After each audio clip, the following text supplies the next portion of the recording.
السلام علیکم اسٹوڈنٹ، یہ ہے چیپٹر نمبر جو ہے صوفیہ کرام ہے۔ آپ نے یہ ذہن میں رکھنا ہے جب کسی صحابی کا نام آئے تو وہاں پہ رضی اللہ تعالیٰ عنہ کہا جاتا ہے، ایک صحابی ہو تو، اور اگر صحابیات کا نام آئے تو رضی اللہ تعالیٰ عنہ کہا جاتا ہے۔ جہاں پر بزرگوں کا نام آئے، اولیاء اللہ کا نام آئے تو وہاں پر رحمت اللہ علیہ کہا جاتا ہے۔ تو یہاں پر آپ نے ایک بات ذہن میں رکھنی ہے، سید عبداللطیف کاظمی رحمت اللہ علیہ، ان کے بارے میں جو ہے ایک اللہ کے ولی ہے اور اللہ کے نیک بندے ہیں، اس لیے ان کا تذکرہ کتابوں کے اندر بھی ہے۔ کتابوں کے اندر موجود ہے کہ انہوں نے کون کون سے جو ہے علاقوں میں دین پھیلایا اللہ تعالیٰ کا، اور رسول اللہ صلی اللہ علیہ وسلم کی سیرت کو پھیلایا، اور آپ صلی اللہ علیہ وسلم سے محبت کا اظہار کیا۔ یہ ساری چیزیں ان کے بارے میں کتابوں کے اندر موجود ہے۔ تو آپ نے یہاں پر ان کے حالات و زندگی آپ نے لازمی یاد کرنا ہے۔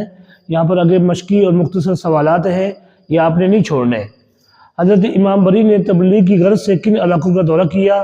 پہلا سوال یہ ہے، یہ آپ نے اس کا جواب اچھی طرح یاد کرنا ہے۔ آپ نے علاقوں کا دورہ کیا وہ جن میں کشمیر، بدخشاں، بخارا، مشہد اور بغداد اور دمشق شامل ہیں۔ آپ نے علاقوں کا دورہ کیا جن میں کشمیر، بدخشاں، بخارا اور مشہد اور بغداد اور دمشق شامل ہیں۔ سوال نمبر 2 ہے، آپ کے تعلیمی حالات مختصر تحریر کرے۔ تو جواب آئے گا، آپ نے ابتدائی تعلیم اپنے والد گرامی سے حاصل کی اور آپ کے والد نے آپ کی تعلیم و تربیت میں کوئی کسر نہ اٹھا رکھی۔ آپ فقہ و حدیث اور دیگر علوم اسلامی کی تعلیم نجف اشرف عراق سے حاصل کی۔ یہ آپ نے ان کی معلومات جو ہے آپ نے لازمی یاد کرنی ہے کہ انہوں نے تعلیم کہاں سے حاصل کی۔ اگر کسی نے کتاب لکھی ہو تو اس کتاب کا بھی تذکرہ آپ نے یاد رکھنا ہے کہ انہوں نے فلانی کتاب لکھی، اور کتاب کا نام بھی آپ کو یاد ہو۔ اس طریقے سے جہاں جہاں انہوں نے وقت گزارا ان علاقوں کا نام بھی آپ نے یاد رکھنا ہے۔ آگے سوال نمبر 3 ہے، حضرت امام بری کے والد اور والدہ کا نام بتائیے آپ۔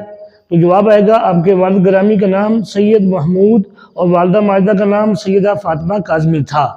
یہ بھی آپ نے سوال لازمی یاد کرنا ہے۔ آگے چلے جائیں، درست جواب کا انتخاب کریں۔ آپ کس لقب سے مشہور ہوئے؟ تو جواب آئے گا امام بری کے۔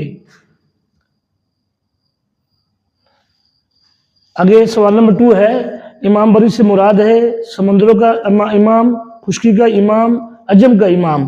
تو آپ یہاں جواب آئے گا سمندروں کا امام، یہ آپ نے یاد کرنا ہے۔ اس کے علاوہ اور بھی بہت ساری معروضی ہے، آپ نے ساری معروضی کو حل کرنا ہے، معروضی نہیں چھوڑنی۔ جیسے میں پہلے بھی کہتا ہوں، اسلامیات کے اندر اگر آپ نے شارٹ اور معروضی کو حل کر لیا تو آپ کے لیے پیپر بہت ہی آسان ہو جائے گا۔ یہ مطلب نہیں ہے کہ آپ لانگ چھوڑ دیں، لانگ بھی آپ نے لازمی یاد کرنا ہے، لیکن ان پہ آپ نے زیادہ دھیان دینا ہے۔ اکثر بچے وہاں پر معروضی جو ہے غلط کراتے ہیں، اور 10 نمبر کی ہوتی ہے، 15 نمبر کی ہوتی ہے، تو اس میں نمبر کٹوائے آتے ہیں۔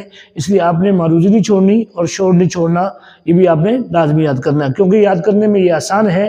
اس لیے پیارے بچوں، یہ جتنی بھی آپ کو سوالات بتائے گئے یہ آپ نے سوال یاد کرنے ہیں۔ السلام علیکم۔